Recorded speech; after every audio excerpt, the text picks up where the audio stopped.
Hi, this is Heather from the Rebuilding Faith online community. I joined the community because I was drawn to a space where I could continue to grow in my faith, but in a different way. I felt like I no longer belonged in my church home because I didn't adhere to the typical beliefs I had been raised with.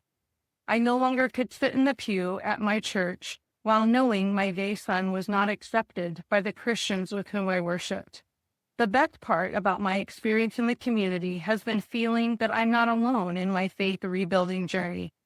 I'm learning so much through amazing podcasts, blogs, book studies, and lessons. I love the community and the content and comments shared. I'm thankful. Today we are talking about downsizing when it comes to evangelicalism. And we're diving into a book with that title. The author is Michelle Van Loon.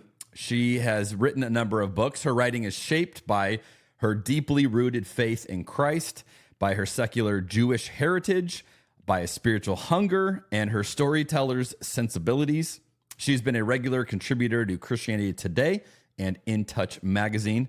She's the author of 8 books on faith and spiritual growth, including her most recent, Downsizing, Letting Go of Evangelicalism's Non-Essentials. And I offer her my own take on a possible subtitle tweak on that. She's been married to Bill for nearly 46 years and is the mother of 3 and the grandmother of 3 as well. Just a delightful person to talk to. We had a great conversation. So enjoy episode 55, Downsizing Evangelicalism.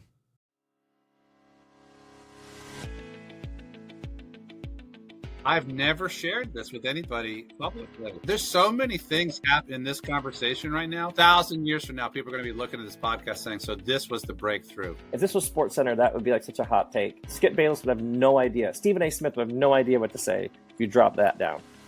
That is so good. The joke I always say is like, how'd you learn so much? You got to drink a lot. The power of food and beverage to lubricate an environment. Resistance to change is hurting the church. I'm not in the camp that God has a penis or a vagina or a body at all. I'm in the camp that God is a universal spirit. This is the strangest podcast that I have been on. I don't even know what to do. I'm kind of geeked up about this wine. So this is my second glass, and it delivers a little more of a punch than I expected.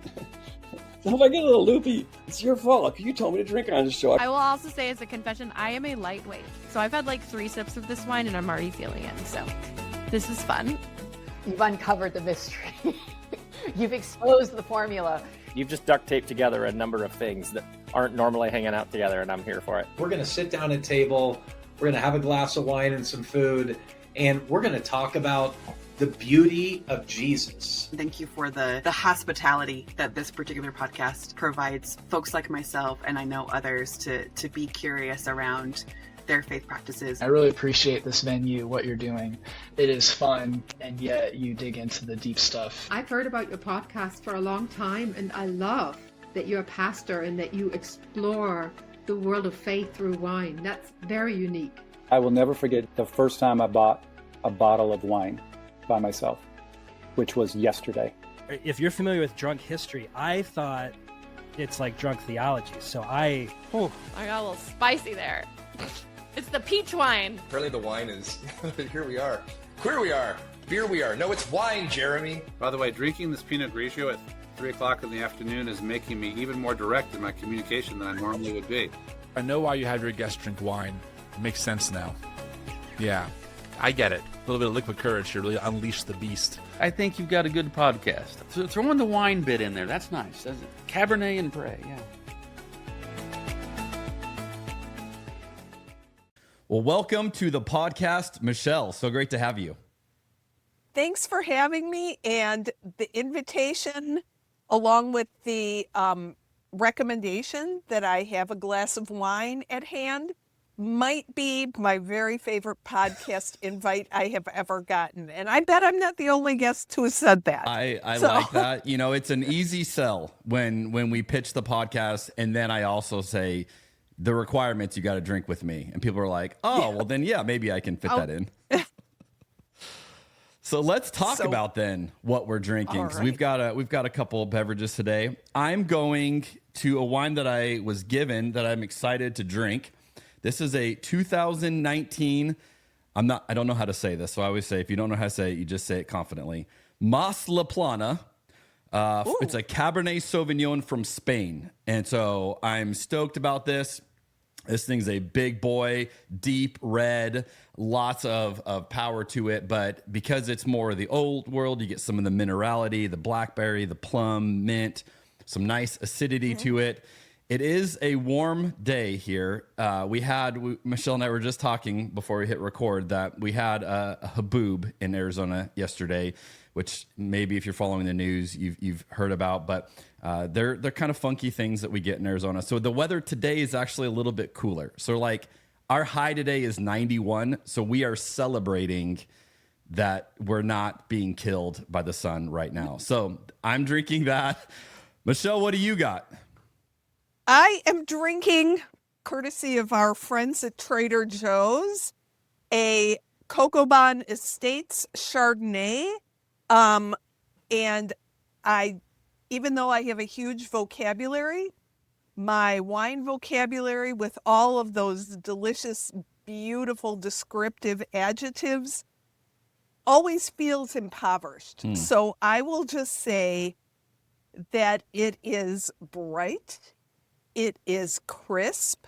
I live in Florida, so instead of going with a cab or something red and intense, I went with something that rhymed with Cabernet by picking a Chardonnay. There you go. I like it. Well, cheers to you, Michelle. And cheers to any of our listeners who are also enjoying a fine glass of wine with us throughout this episode.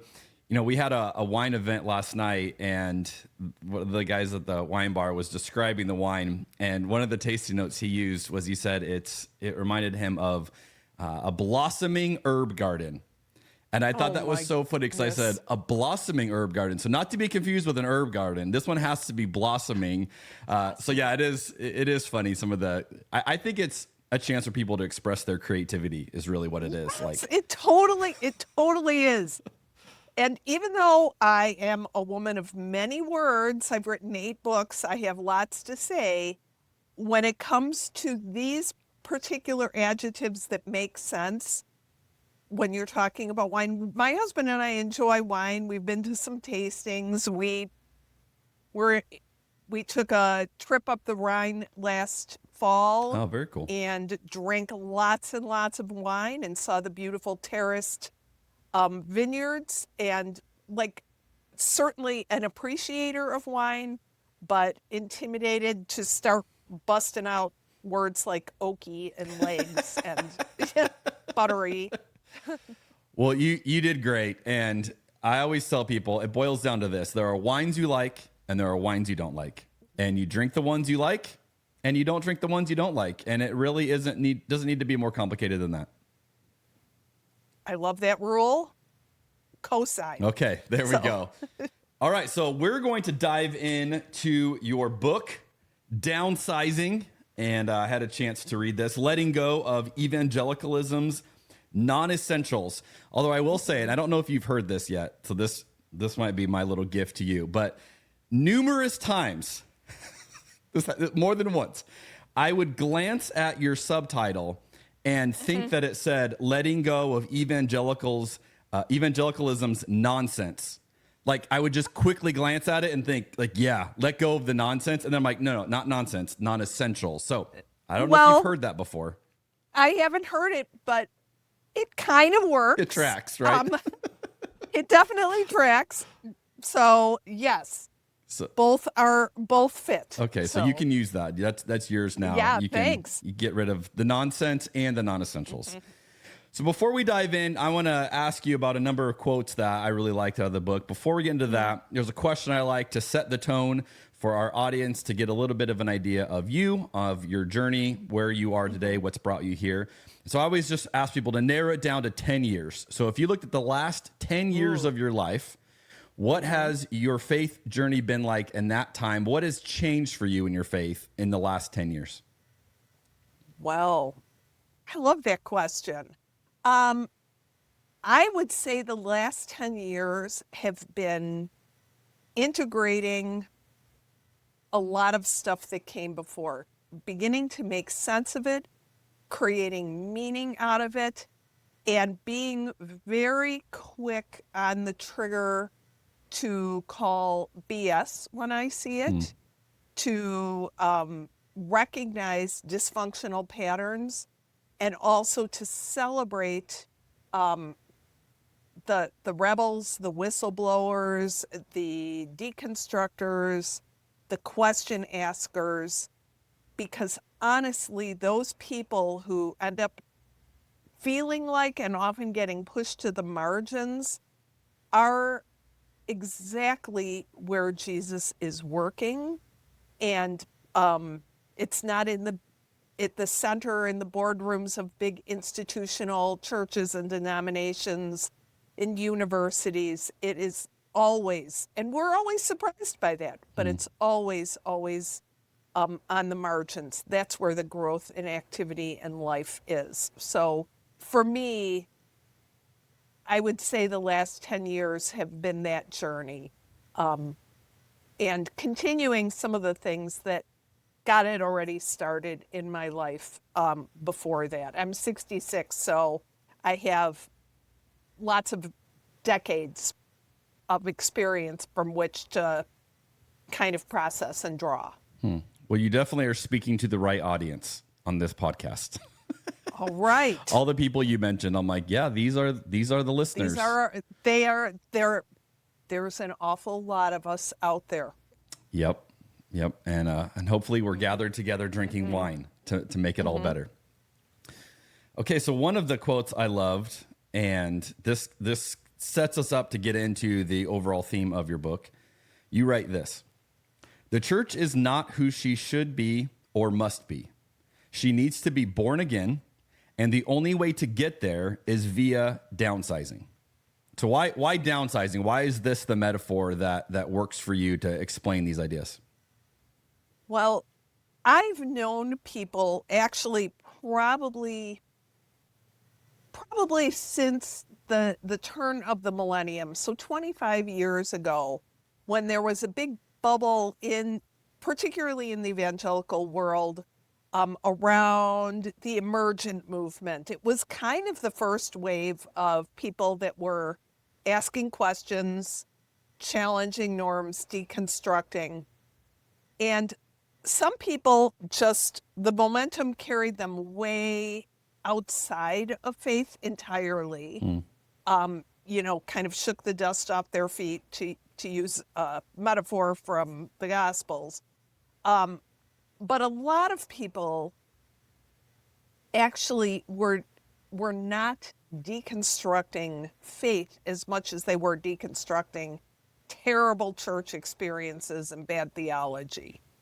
And those people, I worked at an evangelical seminary during the first few years of the 2000s. And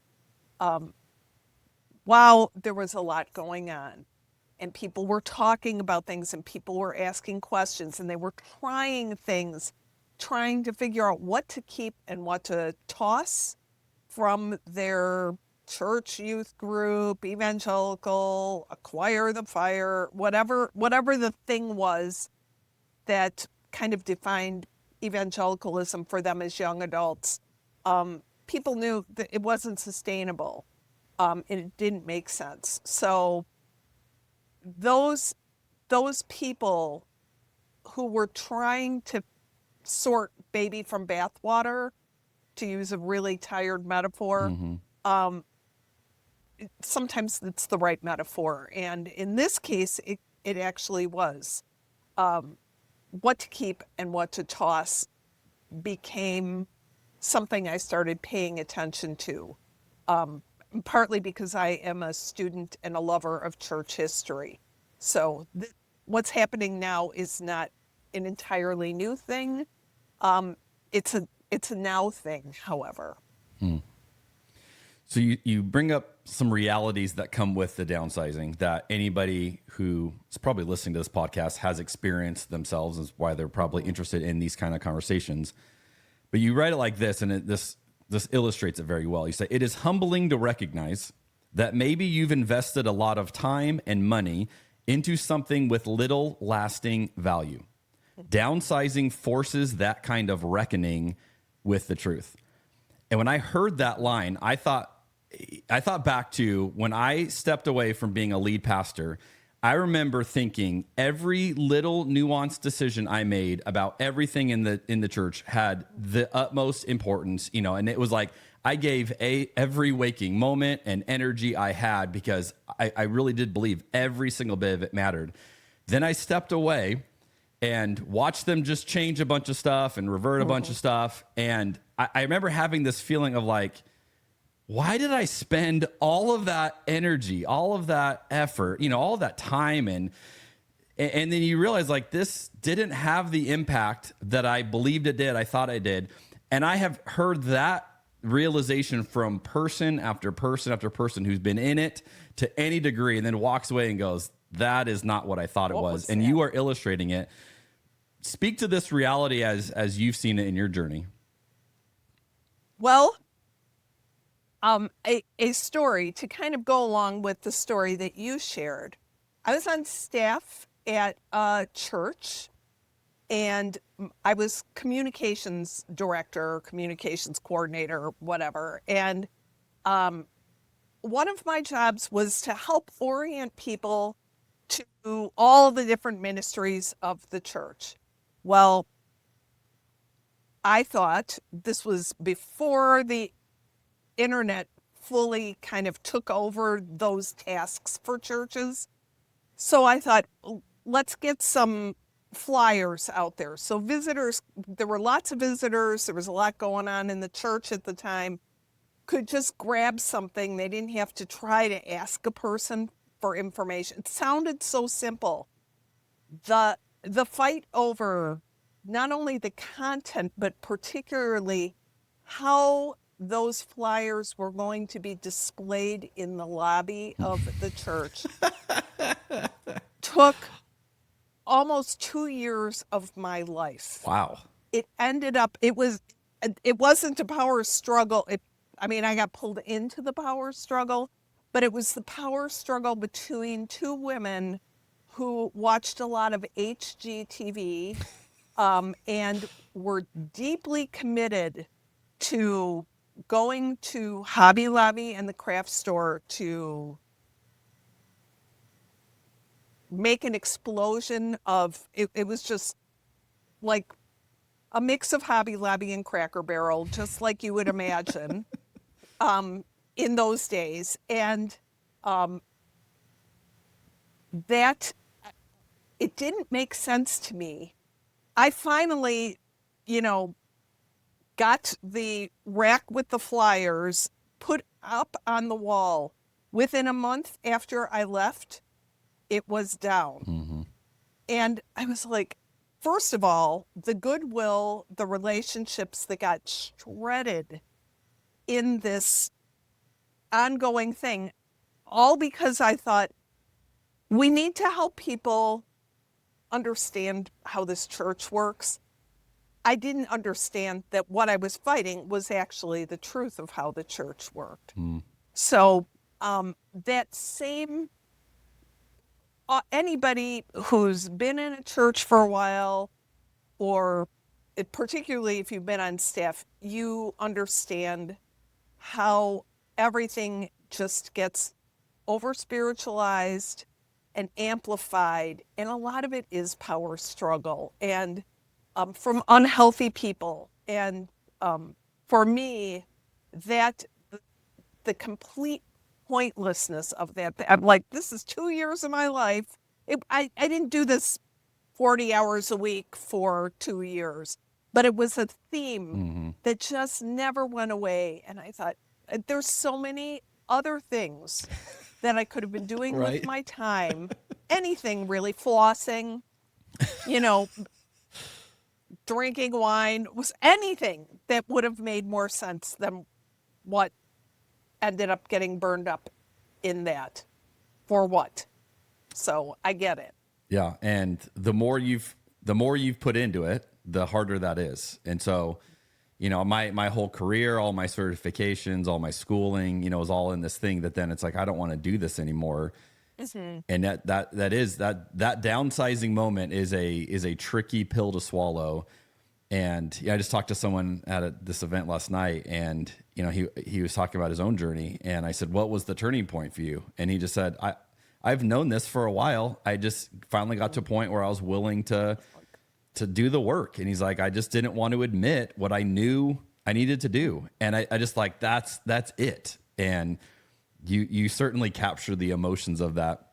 You also speak to something it's also in my journey. I have worked on staff at 2 megachurches. I was responsible for leading one of them during my time there. And you write this line: "Certainly people came to faith and grew spiritually in megachurches, but I believe it was despite the church model at the foundation, not because of it." So Michelle's got some fighting words for the megachurch. What do you think, Michelle? Well, I grew up, I'm from the Chicago area, northwest suburbs of Chicago. And I remember visiting Willow Creek, which is one of the Mac Daddies of the evangelical mega church world, when it still met in Willow Creek movie theater. I worked in the building across the parking lot from that theater. And so I've had kind of a front row seat, not as a participant. My husband and I attended for a short while right before everything kind of unfolded publicly about the leader, I won't even call him pastor, but the leader, Bill Hybels, in 2018 or so. But I remember watching all that, and I saw people, and I knew people. I had friends, you know, peers, young people whose lives were being changed, but it wasn't, the church got them in the doors. The church made it okay to be interested in Jesus, made things relevant, made things understandable. There wasn't a pipe organ in sight, thanks be to God. But the gospel is the gospel, and it has a life of its own. And these laboratories and tricks and tips and techniques and all of the stuff that we kind of fold in, actually just most of it doesn't have much lasting value. Relationships do. The relationships that you built, there's probably people in your life that are, you know, super meaningful experiences that you had, times of prayer, hanging out, laughing, crying, moving, whatever the thing was that built an organic relationship that didn't have much to do with the institution. Yeah, that's well said. You tell a story in the book of a church experience that you had with a lead elder named Dave. And when I got to this part, I was like, oh yeah, we all know this guy. You say this: "The abysmal behavior from the elder team confirmed my suspicions. There was something rotten at the heart of the congregation. My ability to trust the leadership of a church would never be the same." There are a lot of people listening to this who have had experiences of their own that will be nodding their head right now and going, yep, I've had that. With the prevalence of these stories, and again, I happen to be in a position where I hear these stories all the time from people. Sure. Do you think this is the norm in evangelicalism, or is this the exception that we just see far too much of? That's an interesting question. I might have answered it differently had I not, just before I jumped on this call with you, read a litany of woes from a church in another part of Florida where they've kind of gathered a head of steam from all of these women that have been spiritually and sexually abused. And I just went through somebody, it's a friend of mine that sent it to me who's kind of involved with this because she knows I've walked with survivors because of my own experience of spiritual abuse. I have one in the book, but in actual real life, I have about 2.5 before I finally got myself in counseling and disconnected from, started asking the questions. I've ended up in this situation more than one time. And so I need to do some painful hard work to figure out what drew me here. So your question, is it evangelicalism or is it just, with social media, people are finding each other. It's easier to kind of out people, bad leaders, whatever. I'm surprised when a church doesn't have a story. If the church has been around for more than 10 minutes or a couple of years or whatever, that there's not some story in the shadows. Spiritual abuse, pastoral or leadership, sexual abuse, abuse of minors, all of that kind of stuff. It's everywhere, but it's in schools, it's in the halls of power, anywhere there is power. Corporations, you can look at the Me Too movement. That's got its own story and narrative arc. Even what's happening in the halls of power in Washington, D.C. with who our leaders are right now. So with all of that being said, it's very common. And the one area that I touch on it in the book, but I can say more clearly the one area that a whole lot of the church, not just evangelicalism, but kind of it through all the different streams,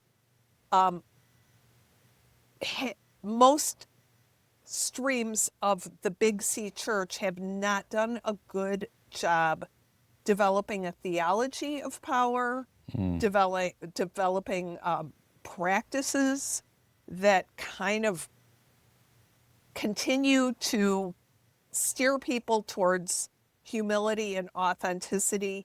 So the minute that there's an opportunity for someone to exert power, a broken person will make terrible choices. So the second sentence in that, my ability to trust the leadership of a church would never be the same. That's such a tricky line because that's how I feel, and, I would never be able to, because of my experiences, I say it like this, I don't think I could ever fully trust a board to be altruistic and always have the best interest. Like, I just would have a very hard time with that because of my journey. Now, some will push on that and say, well, you had one bad experience and you've allowed that to create a bitterness in you. And so I try to be sensitive. Okay, maybe I'm, that's pain talking. And then I turn around and I watch it happen and happen and happen and over and story in this community. Mm-hmm. And then you go, well, okay, so like how many times does it have to happen before we say this is a feature, not a bug? And is it bitterness or is it wisdom? Because somebody that is looking for people to manipulate and doesn't want someone who's going to ask questions or challenge will immediately pull out the sin paintbrush and just splash that all over. I think there's a constant dance. There's a reason that Jesus says forgive 70 times 7.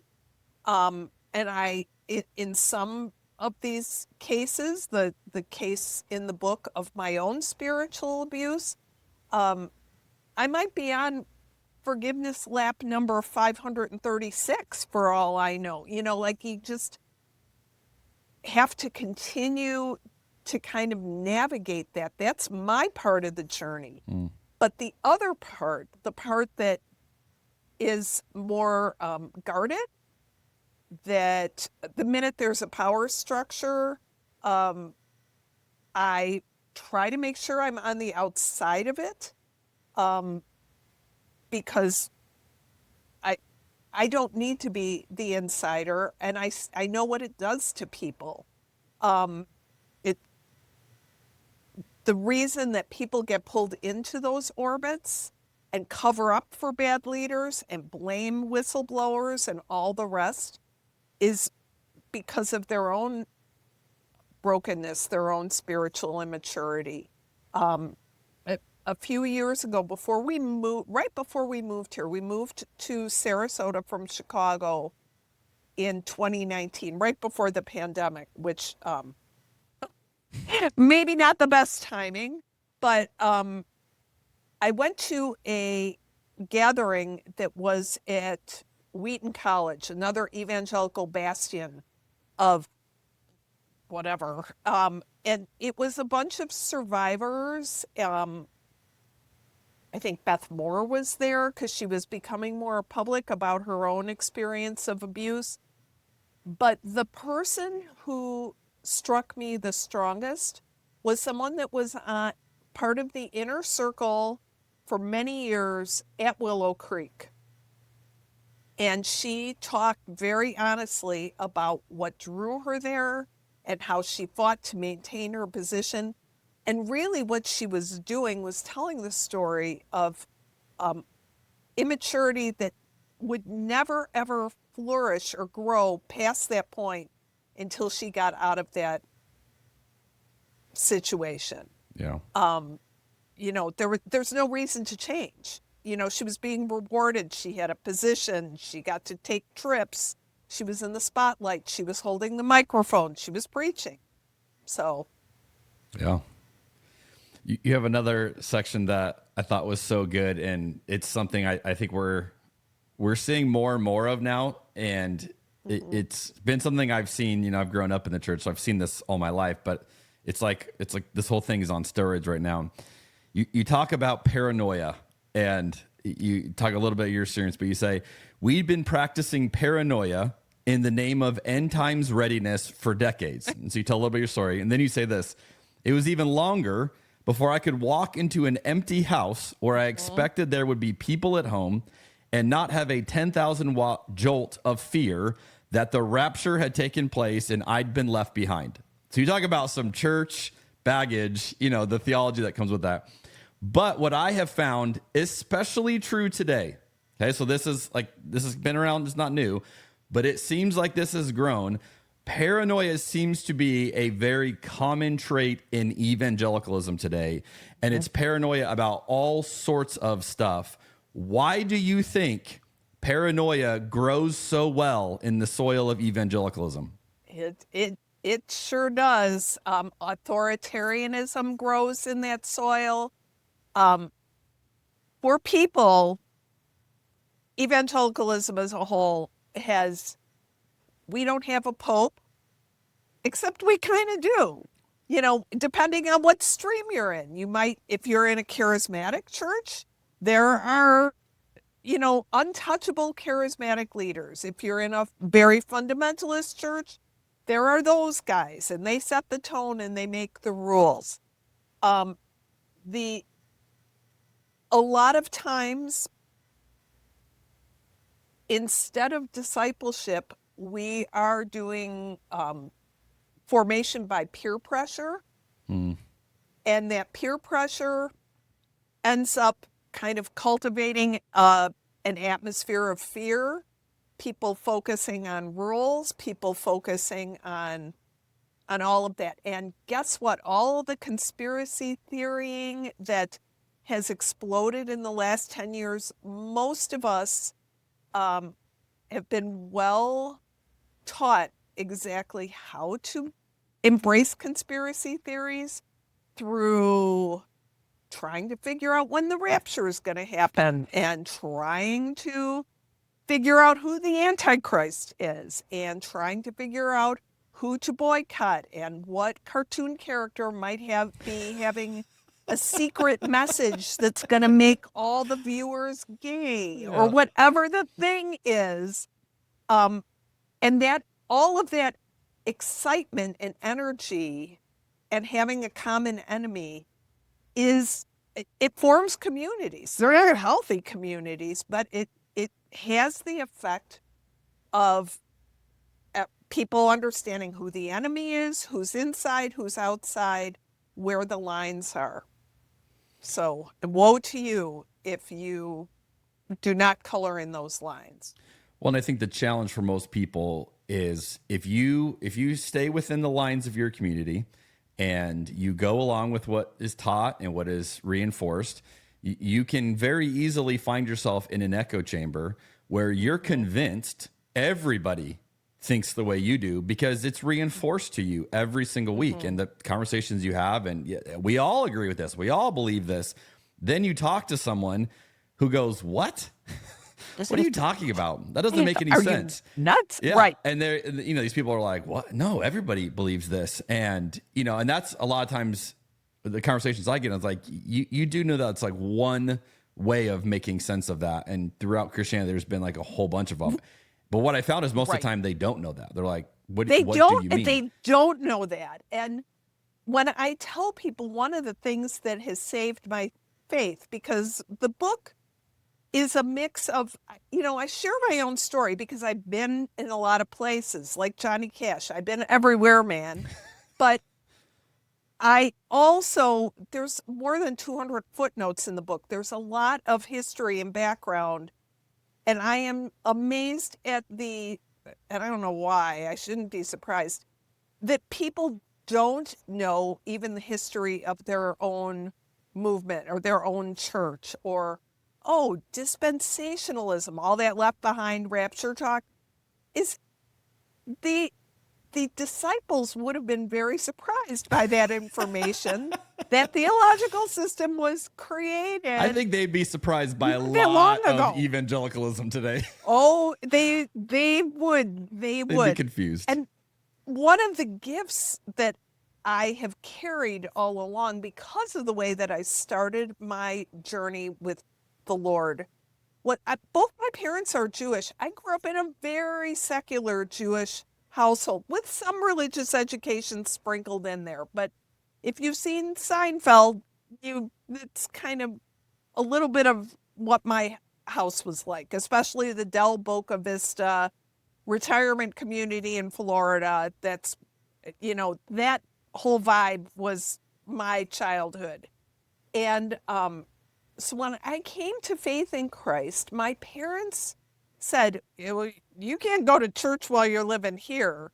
Understood. I get it. I didn't blame them. I was never mad about it. I mean, I was mad about it because I was a teenager, but I understood their reasoning.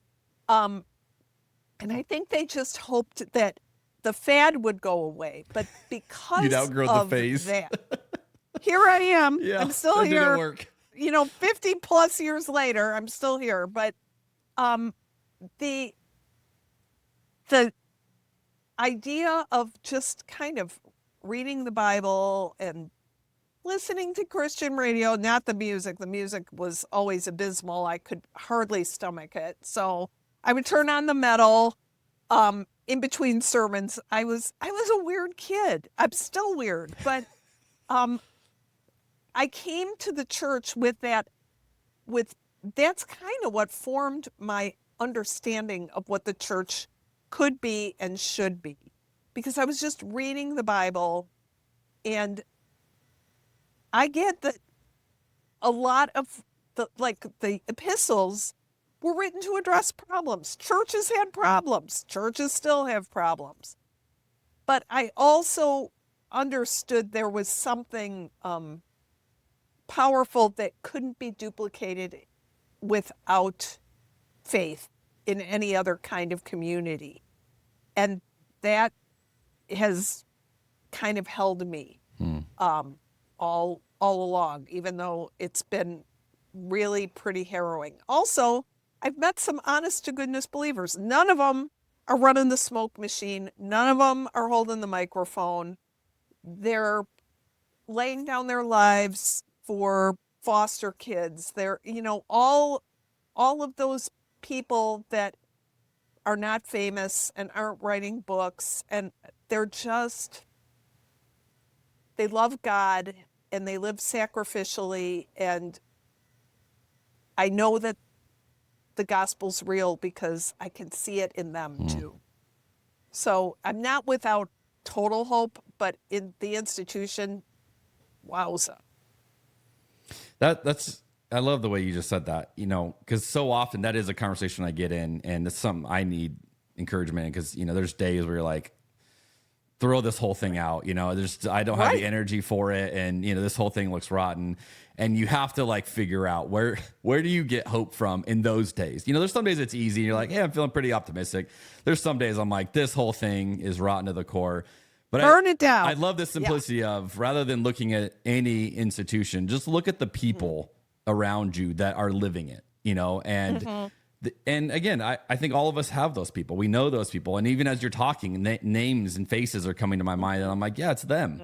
And I love the simplicity of it. Like, that's where you get hope from, is like those people actually just following Jesus in beautiful ways that, again, don't make the New York Times bestseller list, but that's what it looks like, and that's where we're going to find hope. And I think it's not more complicated than that at one level. Right. And in places where not America, despite the claims of some who are like, we're being persecuted, like where actual real persecution is going on, like I understand that, because I kind of started in, it wasn't true persecution, but it was definitely an environment that was very hostile. And there was no one discipling me. I didn't grow up in a Christian world. I didn't even know when Christmas was until I was in high school. I mean, I knew it was in December, but we didn't pay attention to any of that stuff. It's hard to believe in America that there are people who don't know when I mean, they know it's inescapable, but it was just never, it was never a factor. So I've always carried a little bit of that outsider view, even when I've been the person on church staff or the person in charge of this or that. I don't think that is identity shaping and identity defining in the same way that just, there's Jesus, you're sitting on a hillside, he's standing on the edge of the sea, and he's saying, blessed are you losers. I'm like, yeah, that I get. So. That's good. All right, one more quote I loved, and this gets to an idea that I think we've got to talk more about, and this is still not the norm in evangelicalism today. And so as a guy, I'm going to keep championing this. It's the way you talk about the priesthood of all believers. You say the emphasis in those circles was on the priesthood part and not so much on all believers. I noticed that the men of the church used the phrase often, the women rarely did. So in your love for church history, why do you think evangelicalism so easily shifts the focus to men? Well, it has a lot to do with culture more than scripture. There's always been women that have taught and led and cared and discipled and done crazy, courageous things and partnered with men. But a lot of the backlash that we've seen in the rise of complementarianism as kind of almost creedal in its value. Like, it's, people may say a creed, I believe in God the Father Almighty, maker of heaven and earth. You go down the Apostles' Creed, the Nicene Creed. But then there's these other creeds that are just as powerful in evangelicalism, like the rapture, or that only men can do this or that or whatever, depending on your circles that you travel in. And a lot of it is a reaction against modernity. It's a reaction against the shifts in culture. But in all of that, it's also a disconnection from church history and from the story that Jesus told and that was told through the New Testament as well, with women popping up in that culture. That they even got a mention is shocking. Much less that there they were all around. So priesthood of all believers is all. All believers, not just the priests. Yeah, all. Not just dudes. So I love it. Okay, we're going to transition now. We're going to ask you some questions that I like to ask each guest, and then the listeners get to compare your answers to previous episodes. So we'll start it with, we'll switch gears for a little bit. We'll give you a story to tell us. If I were to ask you, Michelle, what is a memory you have, and again, this can go anywhere you want to go. If I said, what's the best glass of wine you've ever had? Is there a story that comes to mind? Was it at a place with people? Was it a certain bottle, certain glass? Any details, you go anywhere you want with this, but the best you've ever had, like that was wine at its best. Is there a moment that comes to mind for you? I think I have a couple, but the first one that popped into my head when you started to ask the question was at a wine tasting in southwestern Michigan with my husband on an anniversary trip. I know they like to think that they're like the next Napa Valley. They're not quite there, but I don't know if it was just the time. The fact I love wine tastings because I love doing that kind of comparison.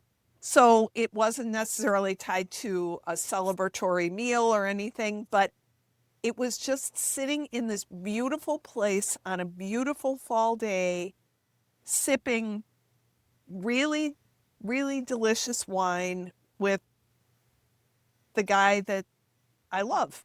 And so that kind of was my first answer. Love it. It's a great answer. Okay, now this is going to get a little trickier. Which member of church history would you trust to pick a bottle of wine for you? And who would you not trust? And why? So you got to pick someone that you trust that they're going to deliver for you, and then someone else you're like, not that one.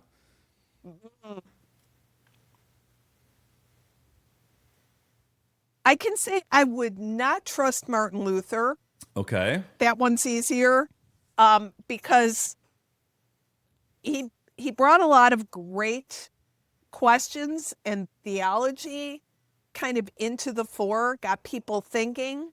But he was so anti-Semitic. I'd be afraid that he would give me something wormwoody. Okay, so you went a different angle on that I understand where you're going now. It's not where I thought you were going. That's funny. I'm from Chicago. Have you ever heard of Malort? Yeah, oh yeah. I follow a guy on TikTok that always does Malort challenges, and it's hysterical. It's so disgusting. Is that from like Chicago? Drinking. Yes. Okay, so I didn't connect that. Yes, and it's like drinking turpentine. It's the opposite of a nice glass of wine. And so yeah, I would be afraid that Martin Luther would put Malort in my glass instead of like a nice Cabernet. Okay. So you don't think highly of Martin Luther. So now who who would I try? I'm trying to think of a person. A lot of the church history people that I love are really intense or contemplative characters and aren't necessarily known for joy. Like St. John of the Cross, not exactly a guy you want to bring to the party, for example. But I think from recent church history, maybe popping a cork with Dietrich Bonhoeffer would be kind of a fun, like not in those last years of his life, but when after he traveled to America, went back to Germany and got some very good clarity about what was happening in his culture, sitting and having a good conversation with him over a glass of wine would be something I might enjoy. You guys might have quite a few shared frustrations with Martin Luther too that you guys could talk about. See, so that's my brain was already there. Even so though that's how I ended up there. he's the same country as him, he would, I think, take issue with the same issues you had. Right. That's great. Okay, what is something you used to believe that it turned out later you were wrong about? Oh, rapture. Let's just, for sure, because it was presented to me as a young believer and in the world that I inhabited as this is the only way. There is no other way. And anybody who doesn't believe this probably isn't even a Christian.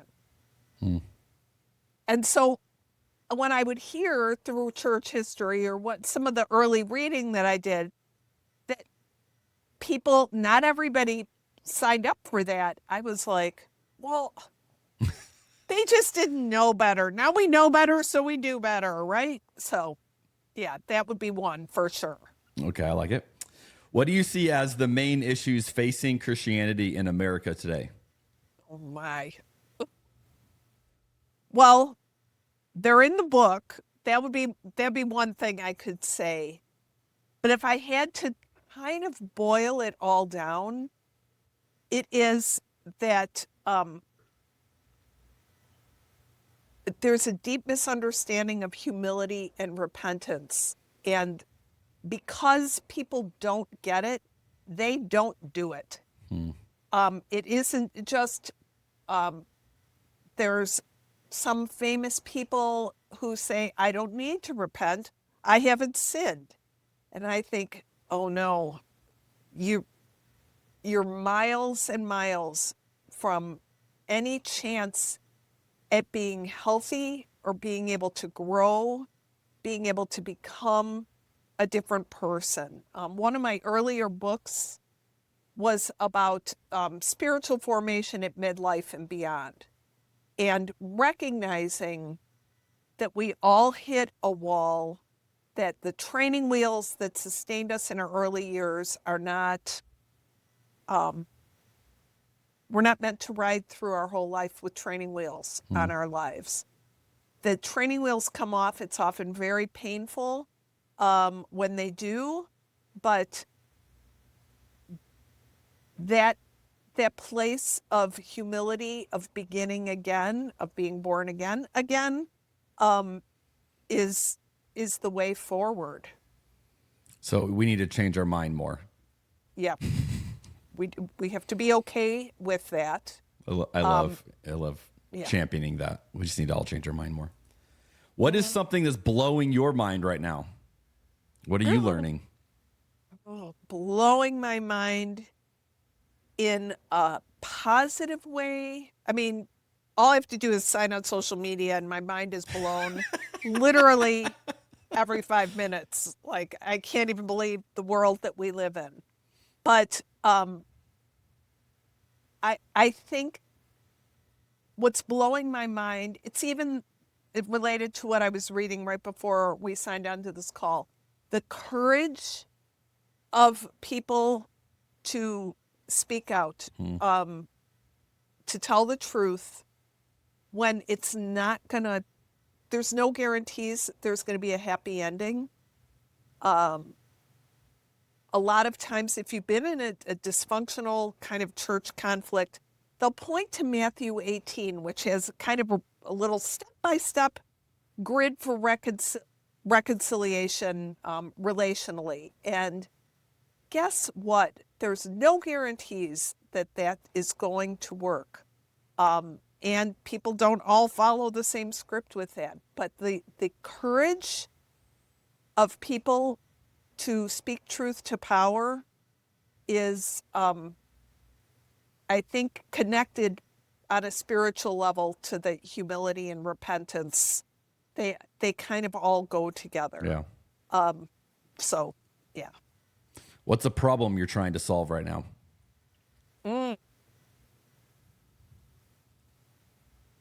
I live in a 50-year-old mobile home in a hurricane zone. And Okay. It's a bold choice. It made sense before all the hurricanes showed up here. There weren't that many before we moved here, but kind of untangling. I thought we were maybe done moving and we were living very affordably. And I'm not sure that this is a long-term sustainable solution. So if you think about Maslow's hierarchy of needs, and things like clothing, food, and shelter are kind of primary, and you can't really think past that.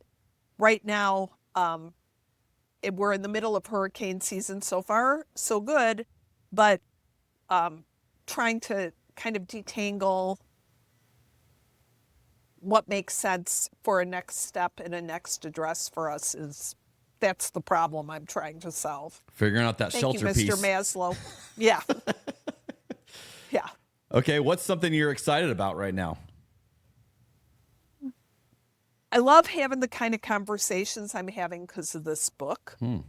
I've been having them all along, which is why I wrote the book, and I'm grateful that Erdman's published it.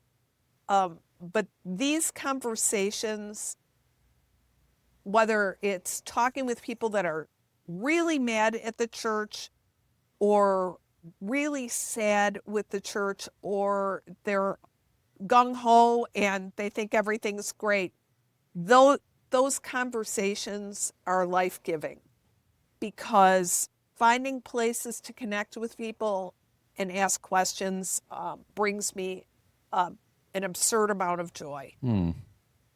I love that. Okay, before we wrap up, is there anything else that you want to add that I haven't asked you about, but we cannot close the books on this episode unless you get this in? Well, I think more podcasters should encourage their guests to crack open a cold one or pour a bottle of wine. It's like, I think this is fantastic, but I don't have anything except that I'm grateful that there are voices. I will say l'chaim to your listeners. I'm grateful that there are voices like yours that are out there having these conversations, because they tell everyone they're not alone. All the people at the margins, all the people who've been disenfranchised, need to know that there's a great cloud of witnesses. They're not alone. So that's a beautiful concluding thought. Michelle, how can people find you online, find your work, find out more about this book? My name's Michelle Van Loon, 2 L's in Michelle, and Van Loon is like the car and like the bird, just like it sounds. You've so got I have that a down. website. Yes. And I have a Substack, as it seems that everyone and their sister-in-law has. And I'm on Blue Sky and Facebook and Instagram, and looking for conversations all the time, and grateful that those places exist, because I think God's used that to save my faith during these last years as well. I'm not alone either. Well said. Well, you are not alone. And I am so grateful that you are putting the work in to share these kind of ideas with more people, and incredibly grateful you'd spend time out of your afternoon in the middle of hurricane season to enjoy a glass of wine with us and share these ideas. So thank you so much for your work, and thank you so much for spending the time with us. Thanks for having me. All right, everybody. We will catch you on the next episode of Cabernet and Pray.